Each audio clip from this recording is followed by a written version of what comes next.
Day 130 of our 1000 Dawns, ladies and gentlemen, and first of all, yes, it does mean the time is now finally here. I am going to put my feet up for this occasion, because oh my god, I've earned this.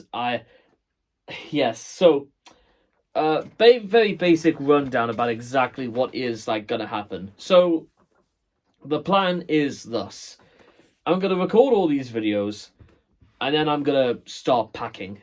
So, and it was one of the things okay. So here's actually what happened. So, at about 10:30 this morning, I had to drive my mother and father to hospital. It wasn't serious. It was just a assessment and stuff like that. Nothing to worry about. And I can't remember if it's called Lisa's Lane or Lisa's Road. You know, where you sort of you turn right and you head towards the direction of the RVI, and it's where they have 3 sets of traffic lights within 400 yards of each other. The traffic getting through that was one of the most horrendous things I've ever had to do in my entire life. We got to the traffic just after the roundabouts at about 11:15, and I was stuck in traffic for 30 minutes. Literally, we were right outside the gates where you have to turn into the RVI car park. My mum and dad, mother and father, just decided we'll just get out here and we'll just cross the street. There's nothing going on, and honestly, I do not know why the traffic was going so slowly. I have no idea the way people would drive. I have no idea what was going on. At one point, there was an ambulance ahead of us. I literally had the impression it had no idea where the RVI was, because the lights were on green. It stood there for 5 seconds. It didn't move, and the lights went back to red again. Listen, anybody who's had any dealings in getting to the RVI, and you know exactly the traffic there on Lisa's, we'll call it Lisa's Road for all the difference that makes. Honestly, if I never have to do that route again, it would be too soon. Good cause to remind myself never to become sick. Honestly, guys, let me tell you something right now. It's been about 3.5 years since the last day I've ever had to actually have a sick day. And after that, never. I think I've had, in my whole working life, and to be honest, my working life could be going as far back as 14, really. So about half my life, I've technically been in work to some degree. I've had all of maybe one sick day. And to add insult to injury, it was mostly down to a bit of food poisoning. And that was on the time when I actually was off work, because I've had food poisoning and still got to work. And yeah, it's what can I say? It's a bitch and a half to, don't get me wrong, to be ill. Still, with that being said, again, I could save everybody the pleasure of not having to go through that again.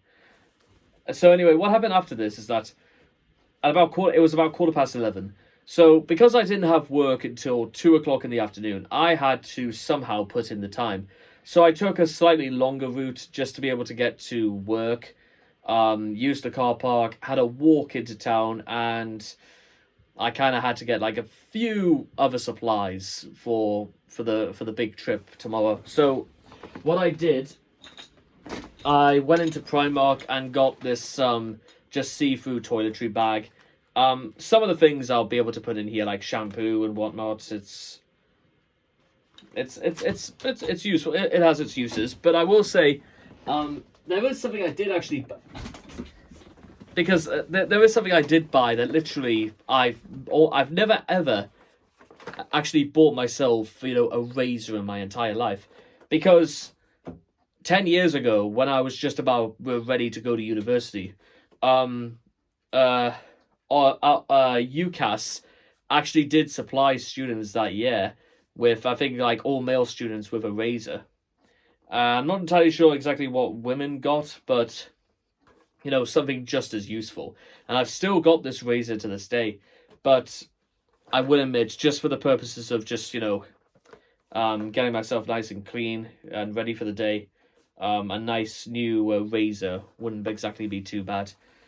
So I'm very, very proud of, actually it's relatively useful, things considered. And to be honest, I'm just gonna get it into the bag now. But I quite like this, guys. It's the sort of thing that would suit me down quite naturally, and well, it's just a course, guys. Because guess what, things are happening, and they are happening once again. Who, guys? Look at the way they designed this. Look at this. Can you see that bit of plastic right there? You can see that, don't you? We're literally where the zip goes, and I'm gonna have to like.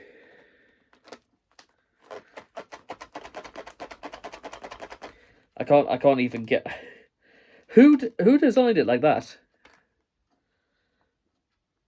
They designed something. They designed for you something for. I'm glad. Right. They designed something specific for you, not to use. I'm going to show my mom. She'll flip. Yo, mom. Get a load of this. So I got this toiletry bag right from Primark. Look at that. See that bit of plastic there? So you actually can't get into the bag. They designed something you specifically never be able to use.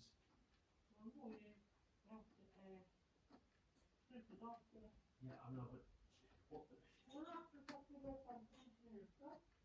Yeah, but that is like pretty excessive. That is. What if you don't know like nails that small? Why should you have to like break into something after you break and force it?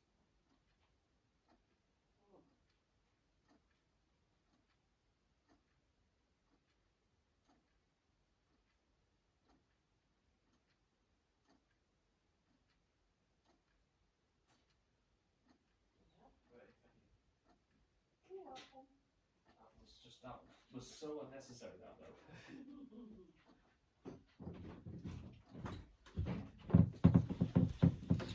Okay, I'm back. Her exact words were, "Yes, Jim, that was it does look really unnecessary. Can I please go back to sleep?" Oh dear. Anyway, so yeah, that's that. And considering I don't need literally everything that is in here. Perfect. Okay, and well, there's nothing for it now apart from, well, let's get ready. And London, here we come.